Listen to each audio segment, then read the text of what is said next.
وہاب شورانی رحمۃ اللہ علیہ فرماتے ہیں کہ ایک بار آقا علیہ الصلوۃ والسلام کی مجھے زیارت ہوئی، چہرہ بدوحا کی زیارت ہوئی، تو فرماتے ہیں کہ میرے محبوب نے، آقا علیہ الصلوۃ والسلام نے مجھ سے یہ وعدہ لیا، یہ عہد لیا کہ تم نے صبح و شام خود بھی میری ذات پر کثرت کے ساتھ درود و سلام پڑھنا ہے، اور یہ بھی وعدہ لیا کہ لوگوں کے دلوں میں درود و سلام کی عظمت اور شوق اور محبت پیدا کرنے کے لیے انہیں درود و سلام کے فضائل بتایا کرنے ہیں، کہ درود و سلام کی فضیلتیں سنا کر، درود و سلام کی برکتیں انہیں سنا کر انہیں درود و سلام پڑھنے پر لگانا ہے۔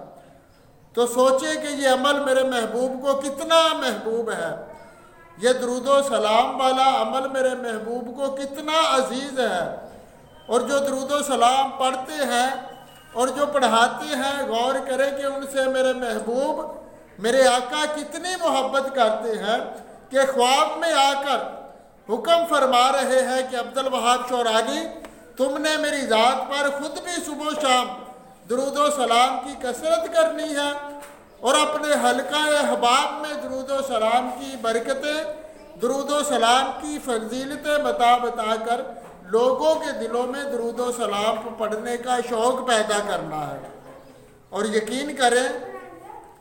کہ یہ وہ عمل ہے جس سے بندہ بہت جلدی رب کا قرب پا لیتا ہے، رب کا محبوب بندہ بن جاتا ہے۔ درود و سلام پڑھنے والا بہت جلد ولایت کا مقام پا لیتا ہے، اللہ کا ولی بن جاتا ہے۔ کہ رب کا قرب پانے کے لیے،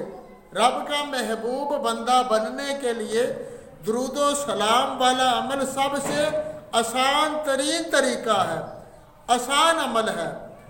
رب کائنات نے حضرت موسیٰ علیہ السلام کو فرمایا کہ اے موسیٰ، اگر تم چاہتے ہو کہ میں تمہیں اتنا قریب کر لوں جتنا تمہاری آنکھوں کی روشنی آنکھوں کے قریب ہے، جتنا تمہارے جسم کے قریب تمہاری روح ہے، جتنا تمہاری سانسوں کا رابطہ ہے جسم کے ساتھ، اگر چاہتے ہو اے موسیٰ کہ میں تمہیں اتنا زیادہ قریب کر لوں، تو فرمایا کہ اے موسیٰ، میرے محبوب محمد مصطفیٰ صلی اللہ علیہ وسلم پر کثرت کے ساتھ درود و سلام پڑھا کرو، کہ اگر میرا قرب چاہتے ہو، بہت زیادہ میرے قریب آنا چاہتے ہو، اگر چاہتے ہو کہ اے موسیٰ میں تمہیں بہت زیادہ قریب کر لوں، تو اس کے لیے میرے محبوب کی ذات پر کثرت کے ساتھ درود و سلام کے نذرانے